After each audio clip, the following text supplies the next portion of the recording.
Esta foto que están viendo dio la vuelta al mundo. Manuel Fraga Iribarne, ministro de Información y Turismo del franquismo, se bañaba en aguas de Palomares, en la costa almeriense, para demostrar al mundo que no existía riesgo de contaminación por radioactividad. Todos hemos visto una y mil veces la instantánea del famoso baño de Fraga, pero ¿qué historia esconde realmente esta imagen?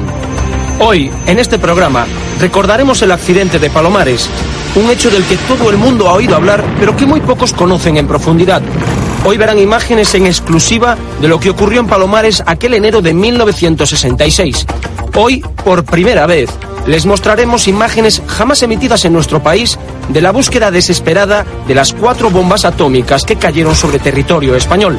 Hoy viajaremos a Estados Unidos para ver cómo son exactamente estos artefactos.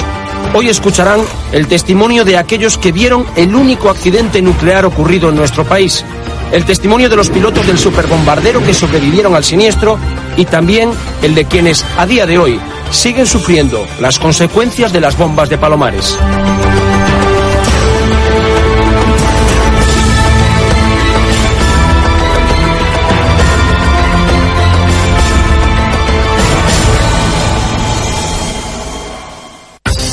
...17 de enero de 1966. Hasta esa fecha, esta pedanía del municipio almeriense de Cuevas de Almanzora ni siquiera salía en los mapas. Pero esa mañana, Palomares se convirtió en el único lugar de todo el mundo donde han caído 4 bombas atómicas. Bombas que a su paso dejaron niveles de plutonio y americio 5 veces superior a lo normal. A pesar de ello, días después, el ministro de Información de la época, Manuel Fraga Iribarne, mostraba su cuerpo al mundo bañándose en estas aguas y demostrando así que no había peligro de radioactividad. Pero a día de hoy sigue todavía presente una incógnita. ¿Es realmente seguro vivir en Palomares? ¿Afectó el accidente nuclear a la salud de sus habitantes? ¿Se llevaron los norteamericanos los bidones que se cargaron con la tierra contaminada o se enterraron algunos de forma clandestina en Palomares? ¿Por qué los vecinos de esta pedanía se muestran reticentes a recordar aquel 17 de enero? ¿Está la zona contaminada por la radioactividad? ¿Utilizaron los americanos a lugareños como conejillos de indias para comprobar cómo afectaba el plutonio a los humanos? Hoy, este programa se propone desvelarles la verdad oculta del incidente de Palomares.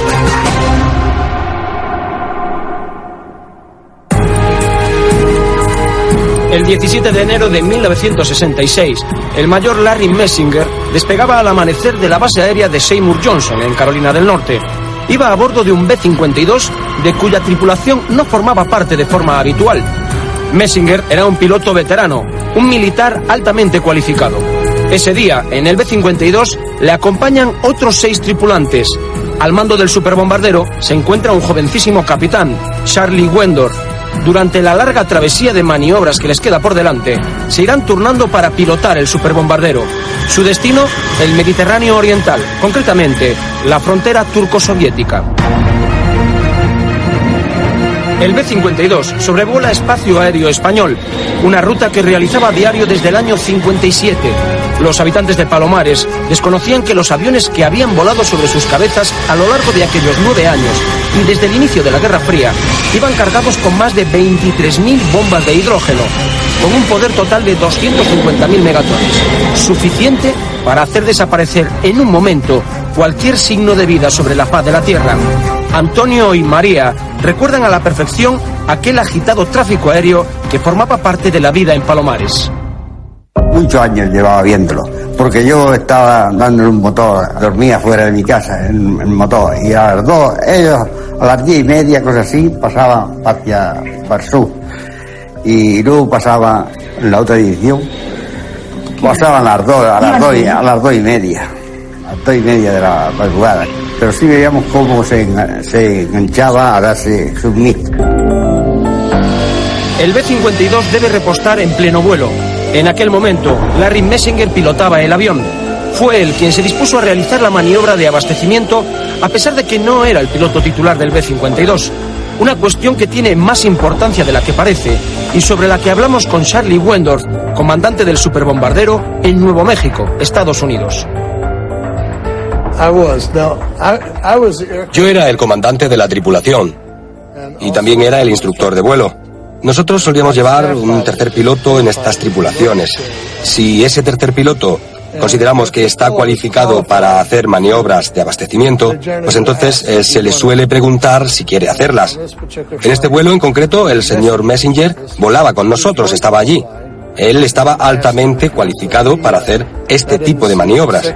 Entonces yo le pedí si podía hacerla y accedió. Visitamos también a Larry Messenger en su casa de Florida. Es anciano y sufre los achaques propios de la vejez, pero en su memoria está grabado a fuego un detalle que Wendorf, comandante de aquel B-52, no quiere o no puede recordar. Él realizó la maniobra porque Wendorf estaba cansado.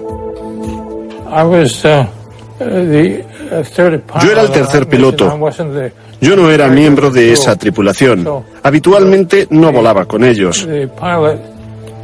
El piloto Charlie Wendorf me dijo que en esos momentos estaba cansado. Me preguntó si podía hacer el segundo repostaje. Le dije que sí, así que me senté en el asiento de la izquierda y me dispuse a hacer el repostaje.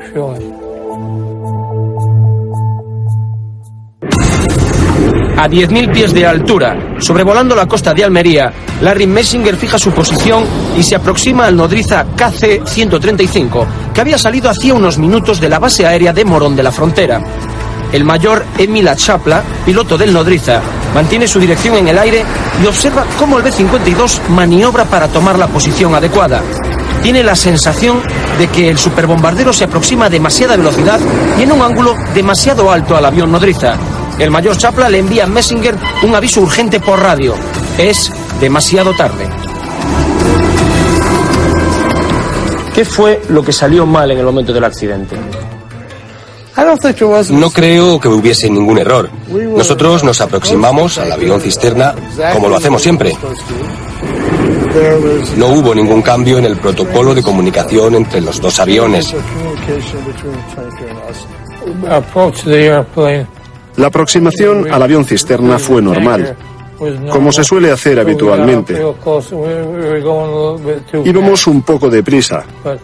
Nosotros tenemos un dispositivo en el que si el bombardero va demasiado rápido al acercarse al otro avión, enseguida suena una señal que dice abortar, abortar, abortar. Eso hace que el avión suspenda el abastecimiento, pero lo cierto es que nunca sonó esa señal. No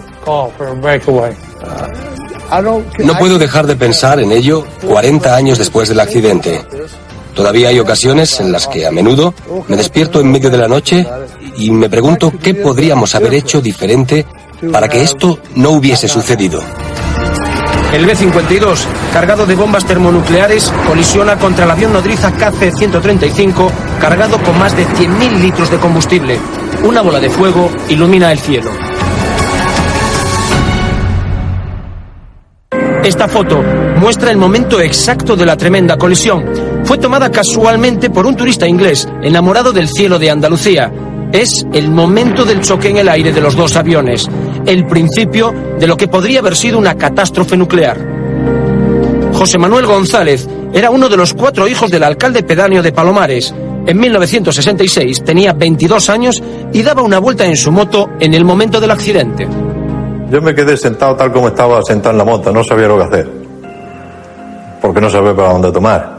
Aquello en pocos segundos se convirtió en una nube de explosiones y de bolas de fuego enormes, de más de 500 metros ardiendo, y sobre mi cabeza volaba medio B-52 y de la parte de atrás de la ala grande hacia la cola, volaban sobre mi cabeza. Pero me daba cuenta de que aquello se aproximaba a una velocidad vertiginosa y no sabía qué hacer. Bueno, me quedé sentado tal como estaba, porque para allá donde me podía ocurrir cualquier percance. La gracia fue o la virtud que no me cayó ni un reguño de absolutamente nada. Eran aproximadamente las 10:15 de la mañana del 17 de enero de 1966, cuando un B-52 marcaría para siempre el futuro de Palomares. Estamos en la base aérea de Parksdale, en Luisiana, y aquí tenemos un B-52. Este superbombardero estratégico creado por Boeing está al servicio del ejército de los Estados Unidos desde 1955. Versátil y potente, a lo largo del tiempo se ha convertido en la joya de las fuerzas aéreas estadounidenses. Un modelo como este, el B-52D, el mismo que se estrelló en Palomares, está capacitado para cargar hasta 12 bombas atómicas. Fue un avión exactamente igual a este, el que provocó el mayor accidente nuclear de la historia de España.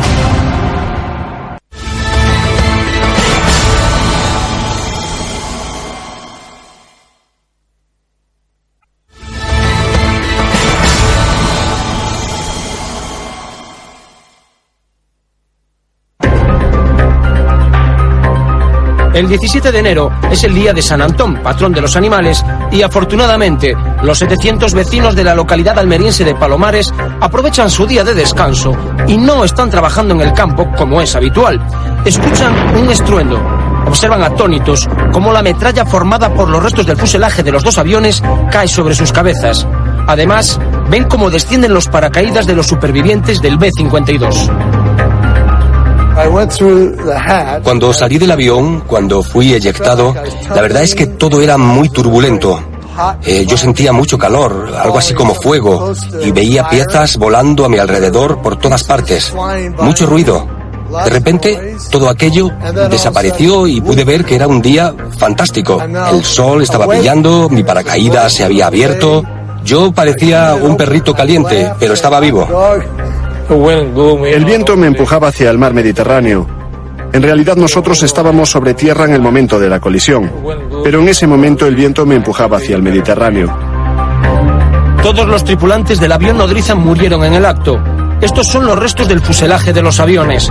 Pero además de escombros, del cielo han caído también 4 bombas nucleares de 3 metros de largo cada una. Bombas que son 75 veces más potentes que las que cayeron sobre Hiroshima y Nagasaki. Este que ven es un mapa de situación de dónde cayeron las bombas. La primera de ellas cayó lentamente con su paracaídas en este punto. Llegó al suelo intacta y quedó depositada cerca del cauce seco del río Almanzora. Es justo aquí, una zona que ahora está llena de invernaderos donde se plantan hortalizas y cítricos. La segunda cayó muy cerca del centro de Palomares. Impactó violentamente contra el suelo. Los paracaídas no funcionaron. Aunque no se produjo la deflagración, ya que las bombas no habían sido cebadas ni introducido el código de seguridad necesario para activarlas, el choque contra el suelo provoca el estallido de los detonadores. La bomba se resquebraja y a través de una fisura comienza a emanar plutonio, un elemento metálico altamente radioactivo. Los vecinos de Palomares se aproximan al lugar, observan sorprendidos la bomba. Los más valientes, como Manuel González, otro de los hijos del alcalde pedáneo, se atreven incluso a tocarla. Aquí está la bomba. ¿Cómo que aquí está la bomba? Aquí había una bomba. Aquí, donde está esto que está vallado. Ahí dentro había una de ellas. Que casualmente mi hermana cortó una cinta de paracaídas y con esa cinta me hice un cinturón para pesca submarina. Cerca de allí, a 30 metros de la escuela de Palomares y de las casas, cae parte del B-52. La tragedia podría haber sido terrible. En la misma puerta de la escuela cayó el tren de aterrizaje de uno de los aviones. Que aquello, yo no lo sé quién salvó. Total, en unos 30 metros, más hacia poniente, digamos, se hubiese caído dentro de la escuela. Y nada, no le pasó nada. José Manuel Agüera es guardia civil y trabajó en la zona tras el accidente. Él fue testigo de excepción del desconocimiento de aquellas primeras horas. Él vio cómo uno de sus compañeros se sentaba encima de la tercera bomba, la que cayó en una zona montañosa a 5 kilómetros de Palomares, también astillada. Uno de mis compañeros le tocó estar sobre la que había caído sobre el pueblo, más abajo de... Cuando nos paramos nosotros a comer el rancho en frío. Y le dio frío. Era de noche, le dio frío y se tapó con el paracaídas, ignorantes y todo el mundo se tapó con el paracaídas y el hombre al poco tiempo se lo llevaron a Madrid, lo devolvieron de Madrid, pues no tenía nada. Cuando yo llegué ya ahí había un guardia civil custodiándola y yo también estuve tocándole con el destornillador. A ver si salía algo. Estaba solo la botella donde va el plutonio. Lo demás había hecho una explosión hacia afuera. Manuel no imaginaba las peligrosas consecuencias que podía tener su osadía. Eso nos enteramos a las 5 de la tarde, que vimos ya gente que sabía lo que había allí y dijeron que no nos acercáramos a los objetos, que estos aviones venían de Carolina del Norte y que podían traer un ingeniero nuclear. Es más, Manuel recogió un trozo de bomba y durante meses formó parte de la decoración de su hogar. Lo tuve de piso papel en mi mesa, como 2 o 3 meses. Pero, ¿y la cuarta bomba? Había desaparecido. Las autoridades norteamericanas tardarían más de 80 días en encontrarla. Y nosotros hablaremos de ella un poco más adelante.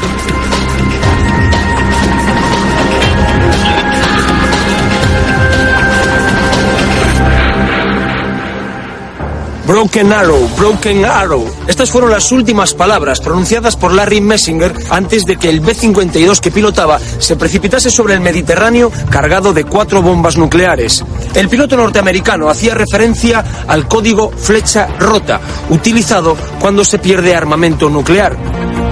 En este momento, este dato, la pérdida de armas nucleares, es desconocido para los habitantes de Palomares y de la vecina Villaricos. Desconocen que las 4 bombas que han caído sobre sus tierras son bombas nucleares. Desconocen que el plutonio se extiende poco a poco sobre su pueblo. Desconocen que la brisa que soplaba aquel día esparcería material radioactivo por 226 hectáreas de terreno. Los vecinos se preocupan por los supervivientes. Así lo recuerda Manuel. Como vi dónde se cayó el piloto, cogí el coche y me fui hasta él. Ya había otro hombre allí que estaba cortándole las cintas, que estaba cogido porque cuando lanza la catapulta del avión, lleva un dispositivo para deshacerse de la silla, que automáticamente se abre el paracaídas. Para este no le funcionó y se quitó un guante y empezó a darse tirones para sacarse el paracaídas de encima. Era el comandante Ivan Buchanan y milagrosamente estaba ileso. No, herido no estaba, tenía una herida en la ceja, muy poquito, que apenas le emanaba sangre y no sé si algo de un quemado en la mano, pero muy poquito.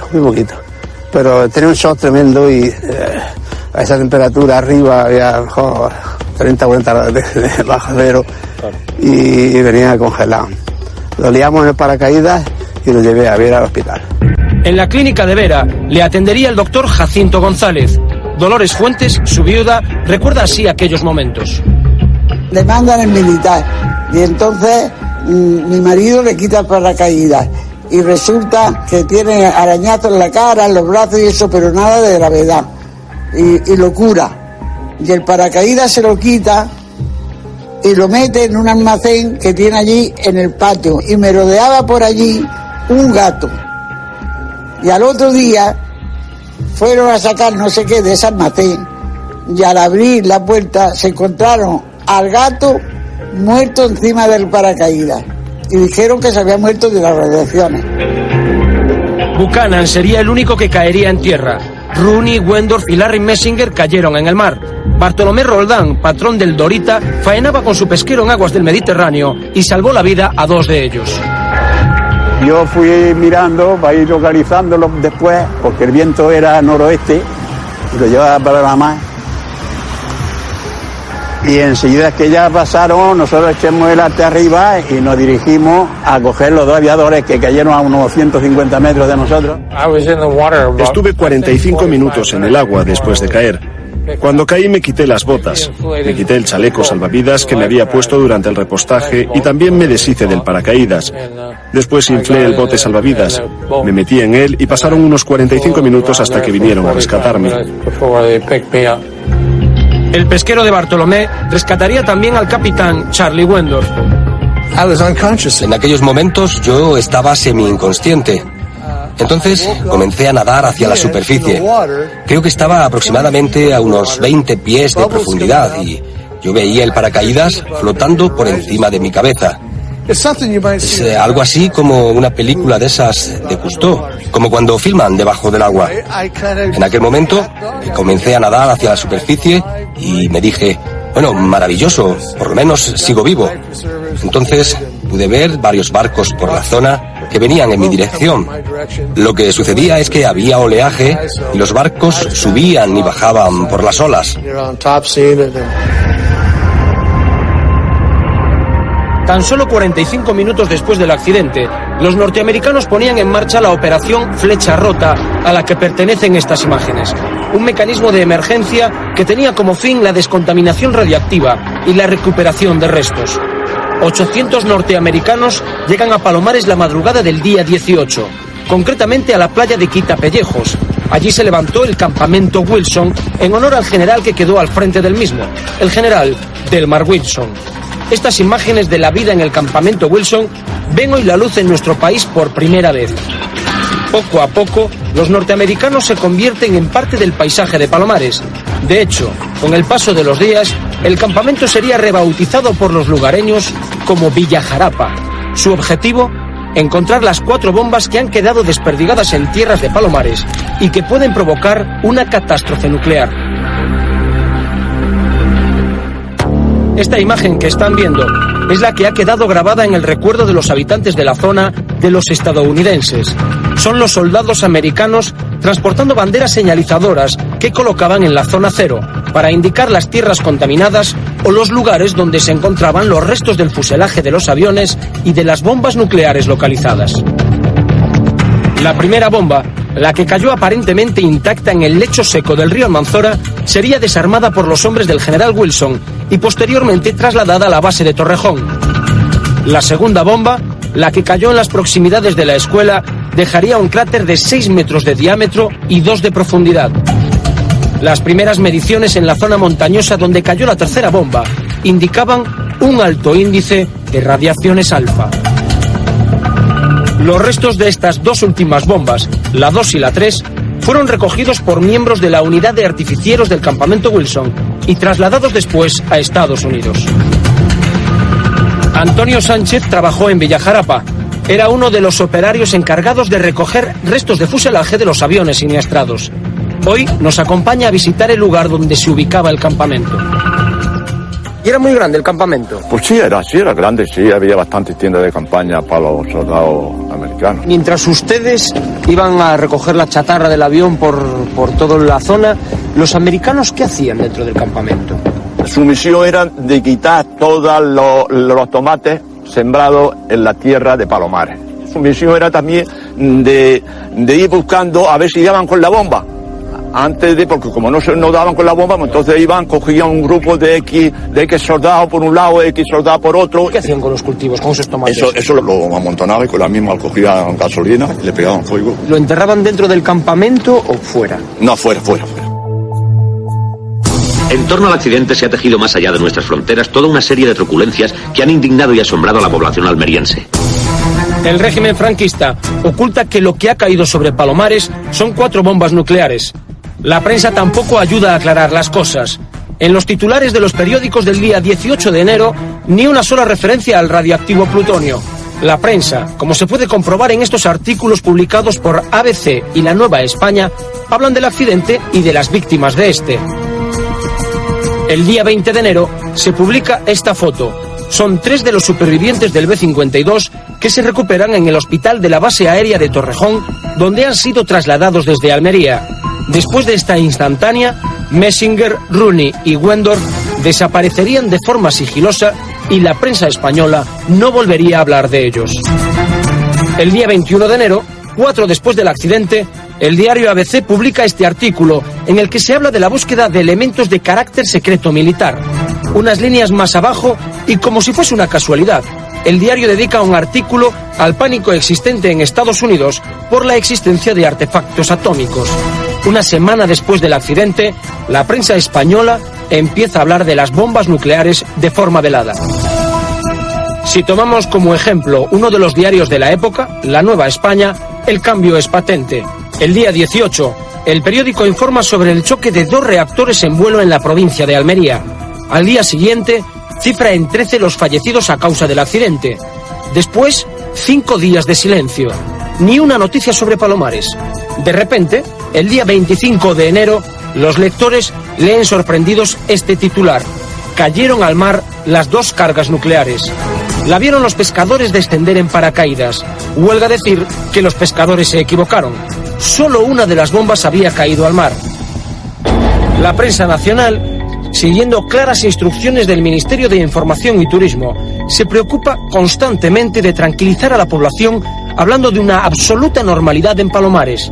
Incluso el 11 de febrero del 66 se llega a publicar en el diario Ya que un ministro laborista inglés informa en la Cámara de los Comunes que no existe radioactividad en las playas españolas. El secretismo que los norteamericanos han intentado mantener sobre el incidente de Palomares ha servido de poco. Finalmente, a principios de marzo y pasados 2 meses del accidente, los departamentos de Estado y Defensa de Estados Unidos se verán obligados a admitir oficialmente la condición de los 4 artefactos. Y aunque los medios insisten en la ausencia de peligro, el miedo acabaría haciendo mella en los habitantes de Palomares. Y más, si tenemos en cuenta que aún quedaba por localizar la bomba número 4. Han pasado 2 meses desde el accidente y no hay ni rastro del artefacto. La Junta de Energía Nuclear Española contrata a un ingeniero geólogo para trabajar en la zona. Era Gonzalo Leal.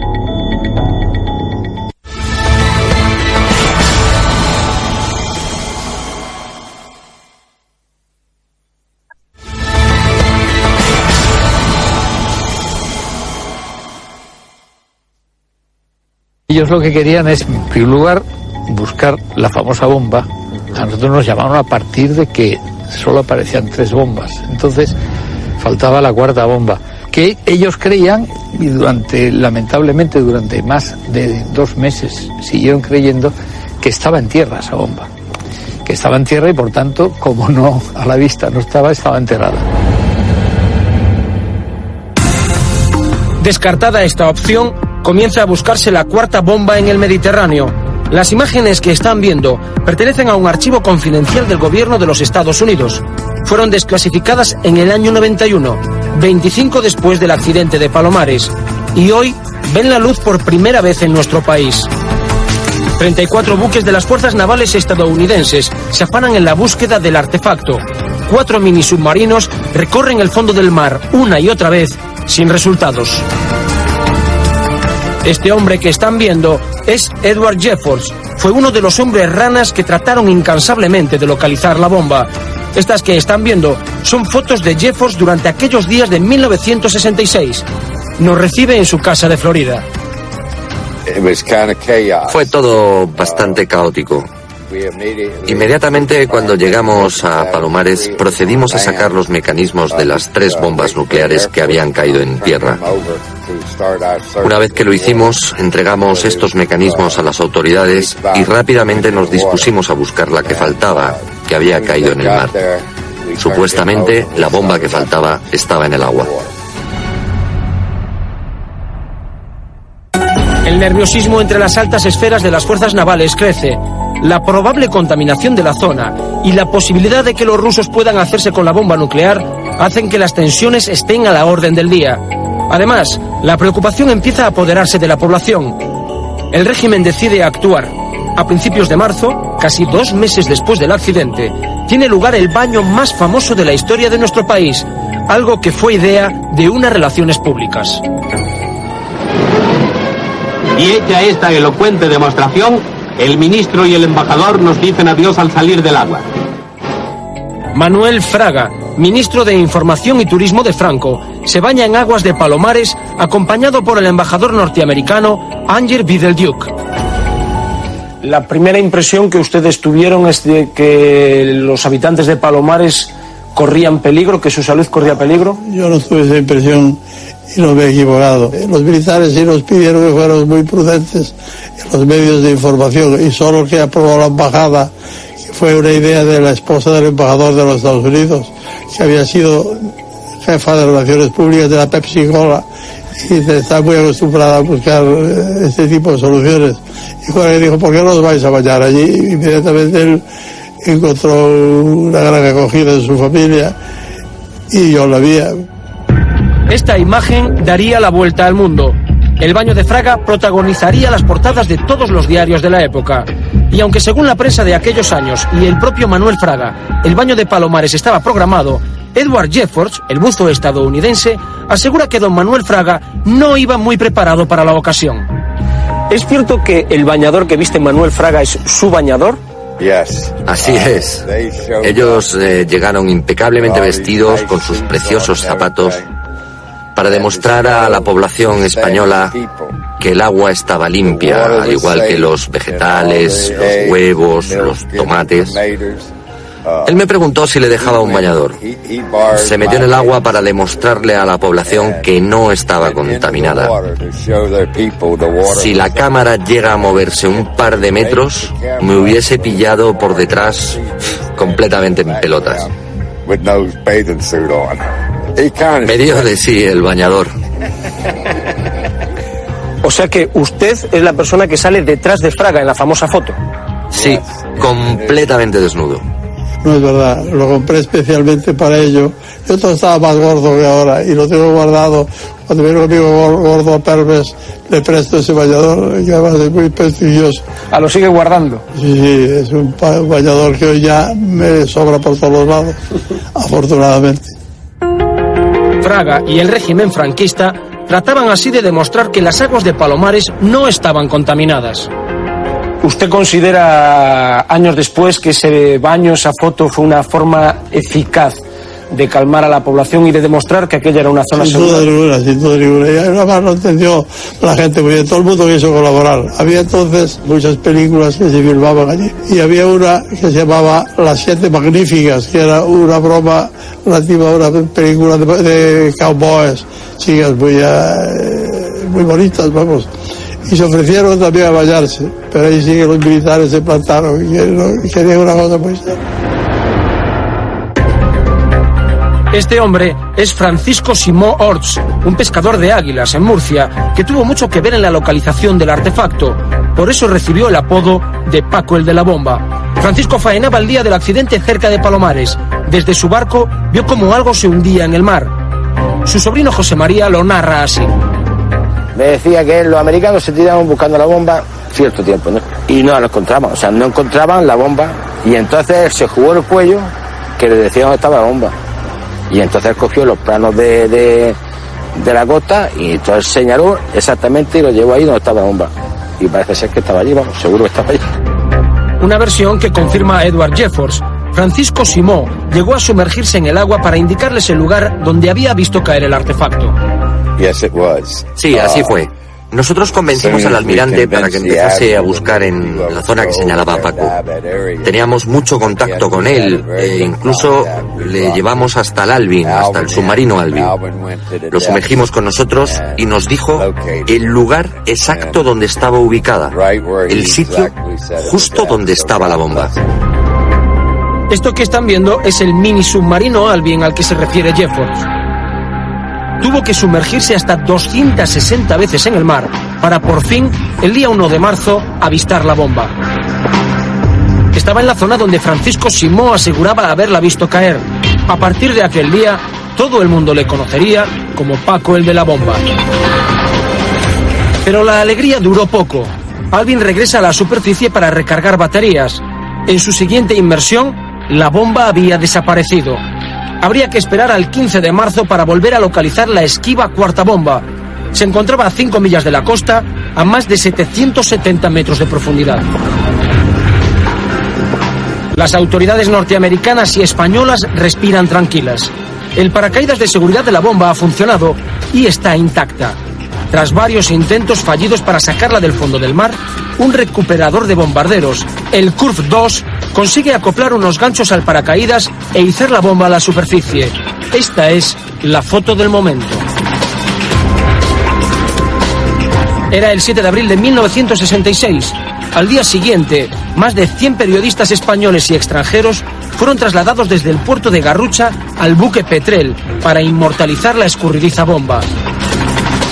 Después, sería trasladada a Estados Unidos junto a la primera bomba, la que cayó en la desembocadura del río Almanzora. Lo que están viendo no es una reproducción. Estas son 2 de las bombas atómicas que cayeron sobre Palomares. Cada una de ellas mide 3 metros de largo y pesa 2.270 kilos. Y así es como quedaron tras impactar contra el suelo. Hoy forman parte de una exposición permanente en el Museo Atómico Nacional de Albuquerque, Nuevo México. Además de las bombas, los hombres de Wilson recogieron las ropas de los lugareños y las quemaron junto a los cultivos de habas y tomateras. Esas cenizas son trasladadas en camiones a 2 grandes fosas que se abrieron cerca del cementerio y en el lecho del río Almanzora, respectivamente. Aquellos agricultores que se quedan sin sus cosechas serían indemnizados por el gobierno norteamericano. Se analizan los restos de los supervivientes del B-52 y el resultado de la lectura de radioactividad es negativo. También el de la ropa que utilizan los soldados norteamericanos durante la recogida de los restos de fuselaje. Además, se realizan labores de medición en la zona. Se evacúan algunas casas que presentan altos índices de radiactividad y las fachadas se limpian con agua a presión. Te pasaban con unos aparatos, te reconocía. Aquí pusieron un centro, allá no. Vinieron unos médicos de Madrid. Estaban cisternas de agua en las casas, en la casa, para lavarla. Ibas al reconocimiento y decía, pues que nos bañáramos. Nosotros tenemos la playa seca y nosotros nos bañamos aquí bastante. Los trabajadores destacados en la zona cero y los soldados norteamericanos son sometidos a constantes medidas de seguridad y mediciones de radioactividad. Sí, bueno, ¿cómo era? Y 2 y 3 veces, ¿eh?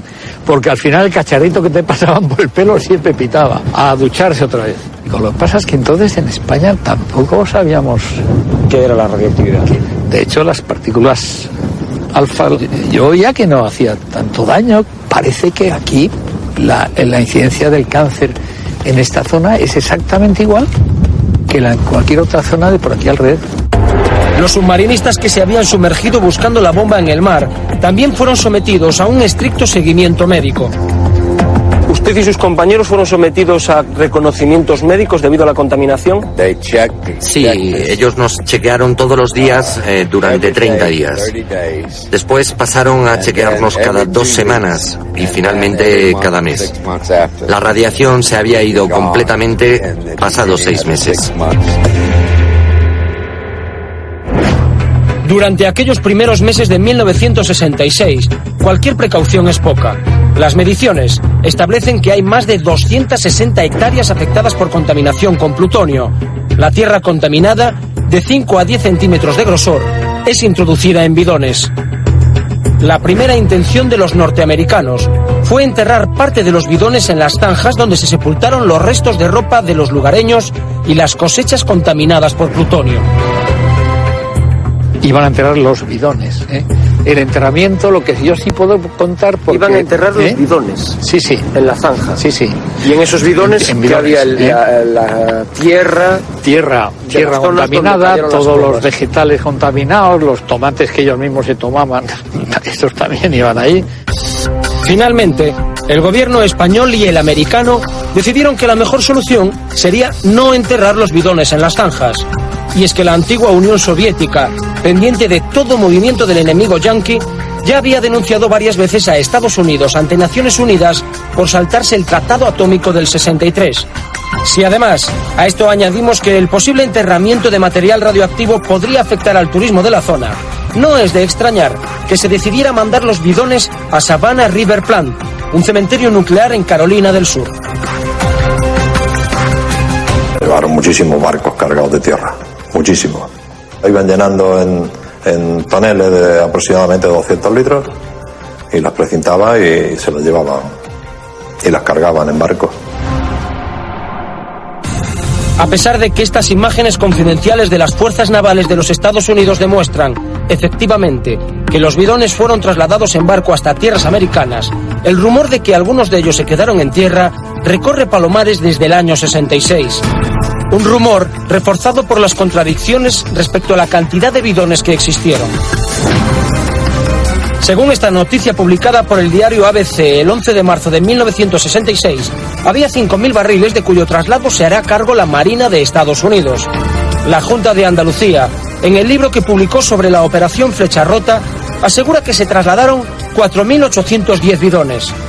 Es más, En un informe publicado por el Centro de Análisis y Programas Sanitarios, se habla de 5.500 bidones de 209 litros cada uno. Pero a lo largo de nuestra investigación, nos hemos topado con un informe sorprendente a la vez que preocupante. Es este. Fue elaborado por la Agencia de Defensa Nuclear de Estados Unidos en 1975 y su contenido no sería desclasificado hasta el 1 de noviembre de 1988. En él, refiriéndose a los bidones, se indica textualmente 4.808 para depositar en las zanjas destinadas a este fin. El actual alcalde de la pedanía desmiente esta información. El objetivo de las zanjas excavadas no era el enterramiento de tierra contaminada. Se hicieron para quemar. En algunos casos, pues son muchos utensilios de trabajo, prendas de vestir. Los trabajadores, pues sí que los quemaron. Gonzalo Leal tampoco tiene constancia de enterramientos clandestinos. No sé si ocurrió o no ocurrió, pero desde luego pudo haber ocurrido perfectamente, ¿eh? Porque esta gente, claro, tenía un montón de desechos, de ropa, de cosas, objetos de trabajo, de tal, que pues, muy posiblemente estaban contaminados. Los lugareños fueron sometidos a análisis que se han prolongado a lo largo de estos 43 años. Unos análisis que primero realizaba el doctor Ray Langan, más conocido como Mr. Plutonium, y la Junta de Energía Nuclear Española, y que ahora corren a cargo del Centro de Investigaciones Energéticas, Medioambientales y Tecnológicas, y que sigue pagando el gobierno estadounidense. Aquí estuvimos como conejos de India y seguimos estando, aunque ahora dependamos del CIEMAT. Te dan unos resultados que dicen negativo. Es lo único que nos dicen. No tengo razones ni motivos para decir que aquí existe algún problema. Porque si hubiera existido, yo estuve a los 2 minutos de caer una de las bombas, estuve encima de ella. Y aquí hasta la hora no ha aparecido absolutamente nada. ¿Por qué? ¿Para qué tanto seguimiento médico si, tal y como asegura Juan José Pérez, actual alcalde pedáneo de Palomares, no existe ningún riesgo de contaminación radiactiva? Yo puedo asegurar totalmente que nuestro pueblo ahora mismo está contaminado, como dice mi alcalde, de buena gente, de buenas cosechas, de buenos productos y nada más, y es que no hay más. Ana Ponce ni tan siquiera había nacido aquel 17 de enero de 1966. A pesar de todo, ella y sus hijos son algunos de los vecinos de Palomares que acuden cada año religiosamente a su cita con el CIEMAT para someterse a una revisión médica. Y allí nos hacen pruebas como unos análisis de sangre, unos electros, pruebas de oído, pruebas de vista y un reconocimiento médico en general. Nos dan X dinero, eso te lo gastas en lo que comes, vamos. Los análisis vienen ya, todo viene una historia, solamente que si hay algún problema, pues te dicen que vaya a tu médico de cabecera para si necesita algún tratamiento, necesita algo. Pero la cosa no queda aquí. A día de hoy, la Junta de Andalucía sigue expropiando terrenos en Palomares, basándose en los consejos del CIEMAT. José Zamora es el cartero de Palomares y además es uno de los últimos expropiados. Una mañana llegó a una de sus fincas y se encontró a gente trabajando con maquinaria en ella. Yo vengo de una mañana y me encuentro ahí abajo unos señores con unas máquinas. Vino una pareja de la Guardia Civil. Yo no podía entrar ni nadie. Y ellos siguieron trabajando. Y yo ya no pude entrar más desde ese día. Esto fue por el 2002. Pero la historia venía de lejos. Ya un año después del accidente, la Junta de Energía Nuclear colocó medidores de radioactividad en la finca de Zamora. A pesar de ello, en las fincas seguían trabajando a pleno rendimiento. Estuve yo cultivando, sacando hortalizas, berenjenas, patatas, habas, todo para vender. No para mí, para vender. Pero de repente, en el año 98, 32 años después del accidente, las cosas cambiaron radicalmente. En el 98 nos dicen los responsables del CIEMAT: es mejor que ustedes no cultiven aquí porque esto está contaminado. Lo que ustedes siembran aquí está contaminado. Dejamos de sembrar rotundamente. 4 años después, y sin previo aviso, esta valla aparecería rodeando la finca de José Zamora y las de otros vecinos de la zona. Lo más grave es que ese bancal, que está pared por medio, ese no está contaminado y el mío sí, y está sembrado. Y los míos no. Y los míos no se puede. Es donde yo no entiendo. ¿Cómo es posible que la tierra de un lado de la valla se considere inutilizada por contaminación y apenas medio metro más allá se permita el cultivo de vegetales para su consumo? Eso también es otra pregunta para el CIEMAT, porque el CIEMAT, de los datos que haya sustraído, habrá visto que unas zonas están afectadas y otras no. Esto es por qué tú te refieres a ello, ¿no? El alcalde nos remite al CIEMAT, una institución que solo tiene 5 sedes en nuestro país, una de ellas en Palomares. Este programa se ha puesto en contacto con ellos para solicitar una entrevista. Desde la central en Madrid, la negativa es rotunda. En la sede de Palomares, la respuesta es la misma.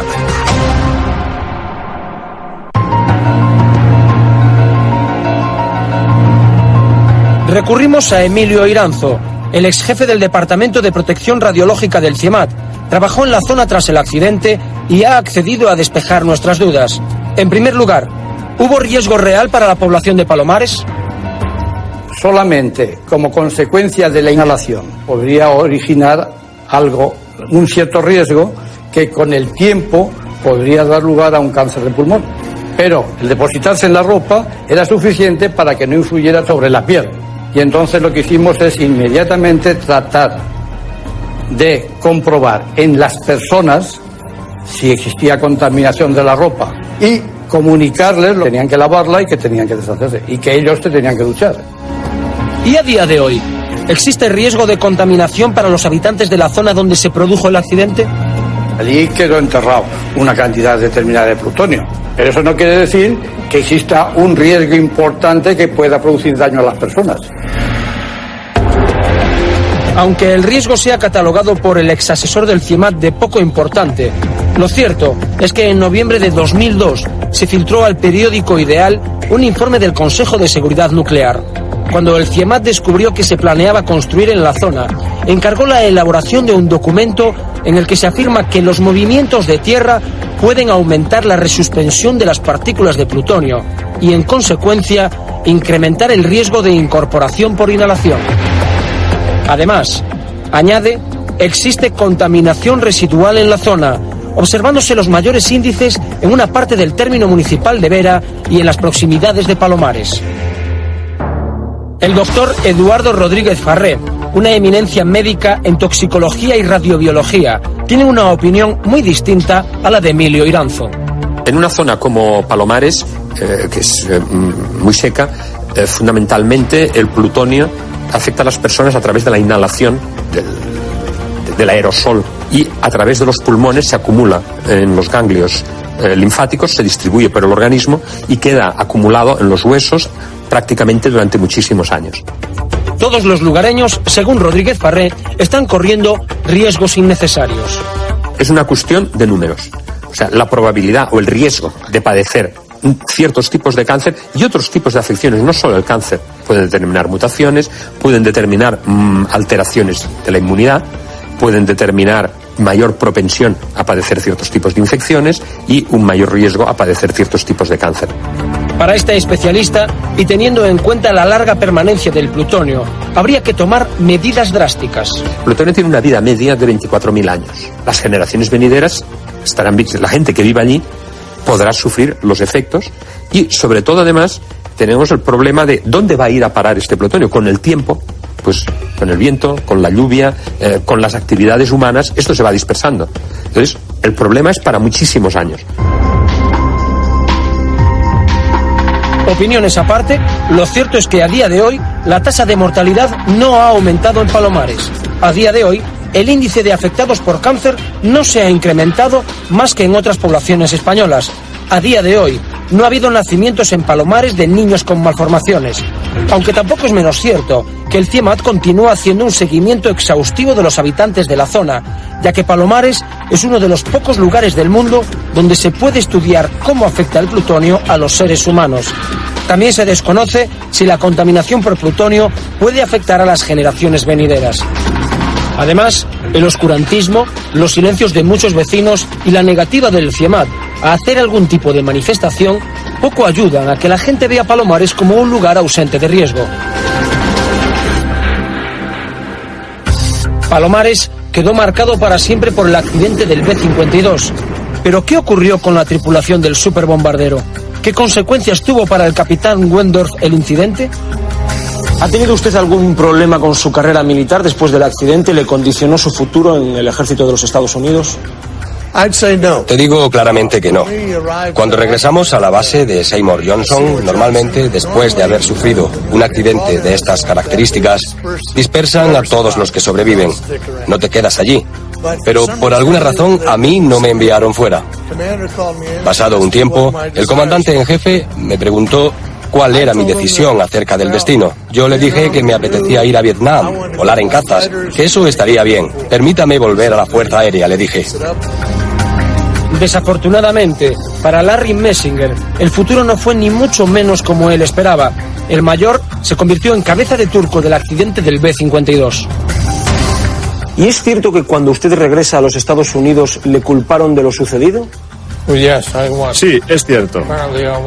Yo tenía el rango de mayor del ejército cuando todo esto sucedió. No pude ascender a causa del accidente. Eso me llevó 4 años de lucha con mis abogados para que me devolvieran mi rango y mi ascenso. Finalmente lo conseguí.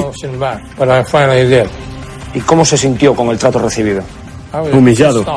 ¿Fue sometido a un consejo de guerra o algún tipo de juicio? No. Cuando se le habla sobre un supuesto consejo de guerra, al mayor Messinger le supera la ansiedad. Tiene una edad avanzada y su esposa responde por él a nuestra pregunta. Marian, entonces, ¿qué fue lo que sucedió en Estados Unidos cuando Messinger volvió de España después del accidente? Realmente no sé si le hicieron un consejo de guerra, creo que no. Lo que sí le hicieron fue aplicarle el artículo 15. Fue cuando él decidió contratar a los abogados para que le defendieran, porque Larry estaba convencido de que él no había sido el responsable del accidente. Él fue muy profesional durante el accidente y este no se produjo por su culpa. El artículo 15 forma parte del Código Disciplinario del Ejército norteamericano. Es algo muy serio.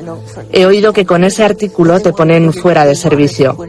Alguien tenía que ser declarado culpable por el accidente y ese, desgraciadamente, fue Larry, porque él iba pilotando el avión. Realmente el comandante estaba cansado y lo que pasó es que le pidió a él que tomara el mando del avión.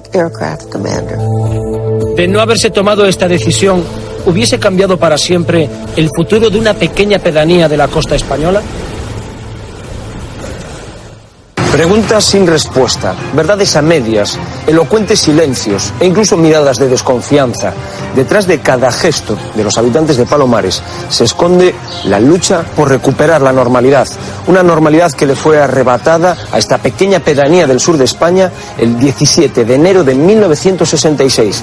Una fecha que a los de Palomares les gustaría borrar de sus vidas y de sus memorias, como ya han intentado borrarla de sus calles.